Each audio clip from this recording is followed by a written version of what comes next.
But yeah, it's about to be a lot of fabbing. Turbo on my stuff. My turbo box full of parts is right there in the intercooler. That's the big box behind it. Oh, lit. What's up? I'm back. I'm just in the garage messing with this stand. So I bought a adapter for the oil pressure, and then a whole bunch of fittings. And this braided line goes to that, and I'm gonna see if it got some pressure. So it's gonna be the way I set it up every time. Got pressure gauge here. I'm putting this push start. It's right here. I'm putting that right here. Logan coming out. Okay, here I come. I got the fittings and everything hooked up back here. So I just connected this braided line to the hose and connected the hose to the back of the meter, the back of the gate. Anyway, got some good news. So I'll be in Georgia in August, and I'll still be in the Army. It's pretty cool. Fort McPherson. That's the only thing in East Point, Georgia. That's what I re-enlisted for. They gave me an option for East Point, Georgia. I was like, made some calls, called J. Malcolm, I called my recruiter, I called my JROTC teacher, my godmom, she's at E7. But I called a whole bunch of people, man. They was like, yeah, take it. So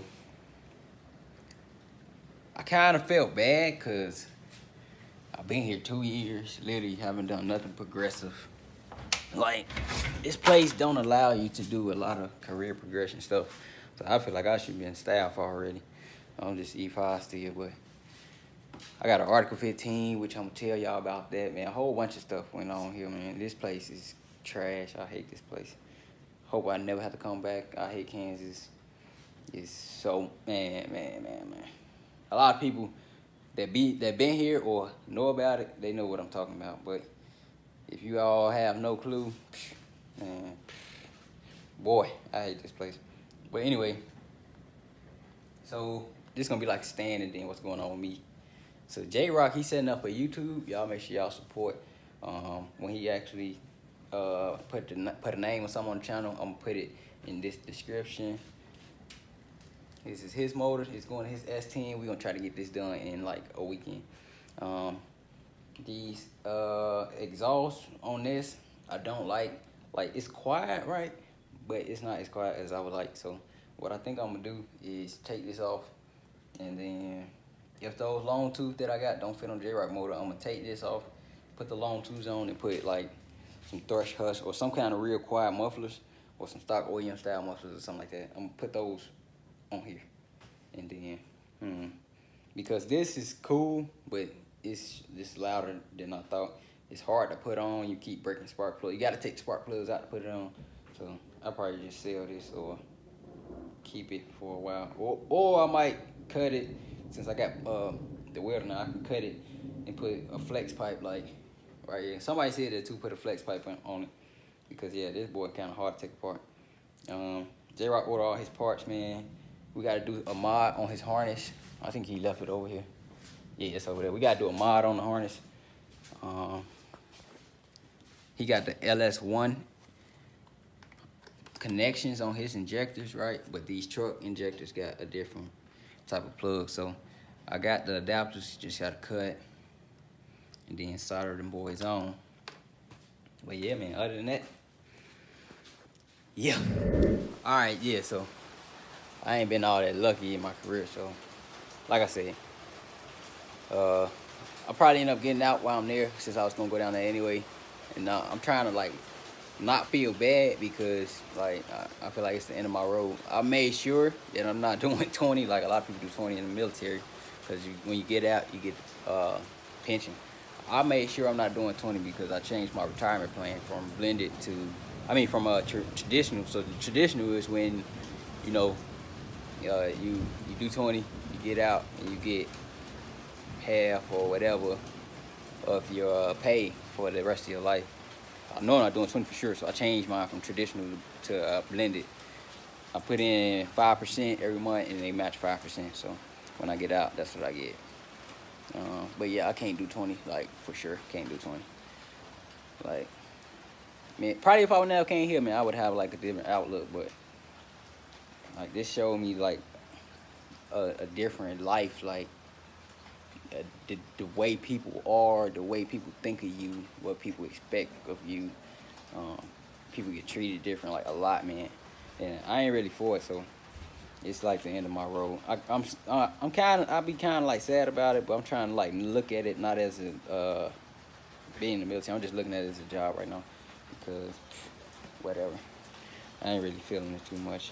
I know a lot of people gonna say you don't think like that, but you know, once you already got it in your head and you already got a set mindset, then that's what you gonna think.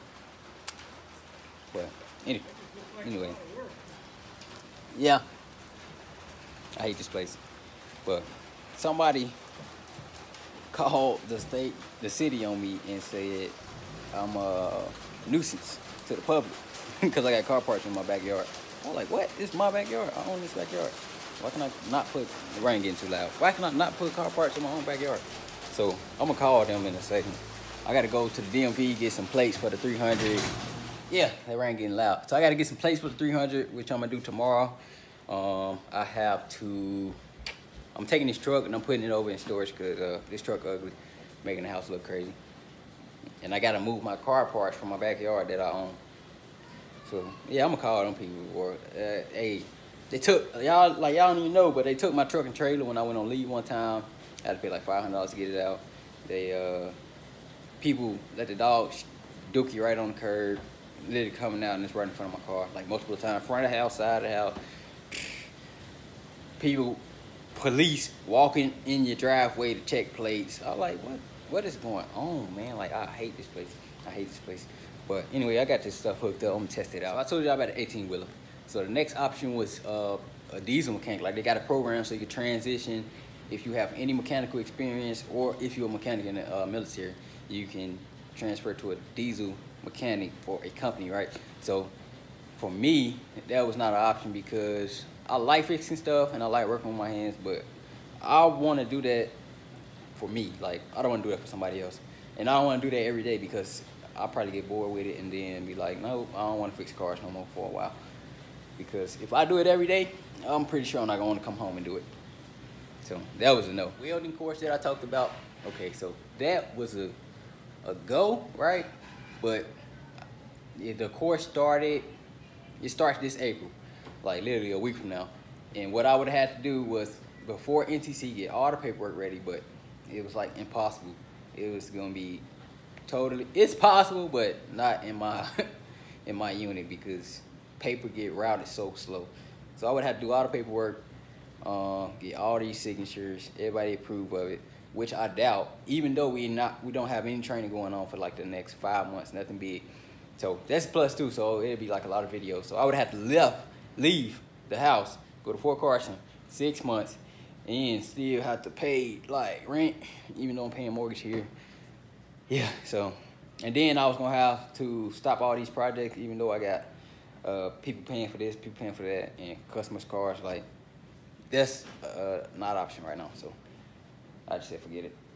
Yeah, so no more field for 5 months, so that's plus no more, or at least no more week or longer type stuff for 5 months at least. Jrock making that YouTube. What else, man? It was a lot of little stuff I had to talk about. Oh yeah, so myself, I'm trying to not like brand myself as a shop. Like it's kind of hard to explain. Like, I want to, basically I'm selective on work because it's a lot of people. Like, I always noticed when I was younger, like a lot of people used to talk about customers and the way people treat you, this and that. Like, I'm real cool, real calm, work fast, do everything detailed, take pictures, get all receipts. Like, but it's a lot of people that don't. So the fact that people don't do that, people expect me to be one of the people that don't do that. But like, it's not me. So you get treated different. Like, I'm just out to get your money type stuff. And that's not me. So I've been like real selective on what I want to do. Taking jobs and yeah. So that's really how I've been feeling as far as being a shop. Like, I get my own shop and then put it in somewhere with some acres, and only people who I know or people who cars, whatever. Like, I'm not trying to be on Front Street. And yeah, I'm taking everything. No, I don't really want to do that. Boom. Lot of fabrication about to start going on. I just got a chop saw. I can cut all kind of angles. The welder I still have to set up and wire, which is easy, simple. But yeah, there's about to be a lot of fabbing. Turbo on my stuff. My turbo box full of parts is right there in the intercooler. That's the big box behind it. Oh, that box, the big box. Yeah, so that's about to go over there, and I can do MIG and TIG, so I can weld some aluminum with the spool gun. Kind of happy about that. Got the 2 gases. Like, I've been set up all this a long time ago, so it's about to get lit. I think that was it on my list, but finna make sure right now. Oh yeah, I want to talk about painting on that Malibu. So my gauges was showing that I had pressure, right, but it wasn't like spraying or something. Like, I was thinking about this like most of the time while I was gone, but I was in my head like the sound was not consistent, right? But the pressure was consistent. Every time I squeezed, it was 30. But it made certain different sounds. So maybe don't like the gun was dirty, or the pressure was not right, or something. So I'm cleaning the gun, and I got the big boy over there now, so I don't got no air problems. But I was thinking, like, maybe that's what caused it, because y'all should seen, like, the first pass, man, that boy was mint. Second pass, it was okay.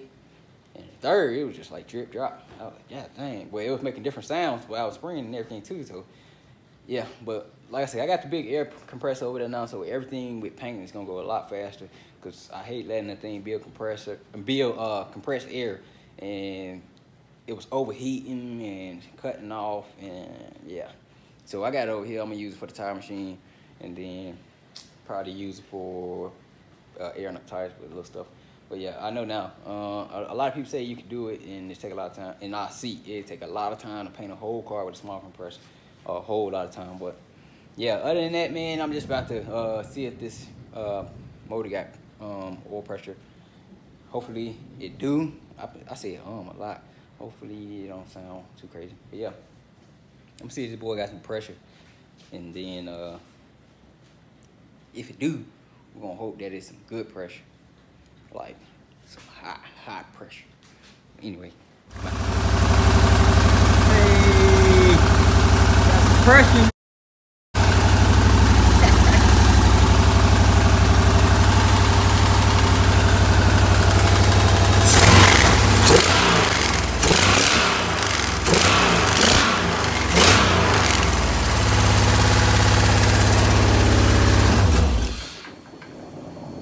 Lit.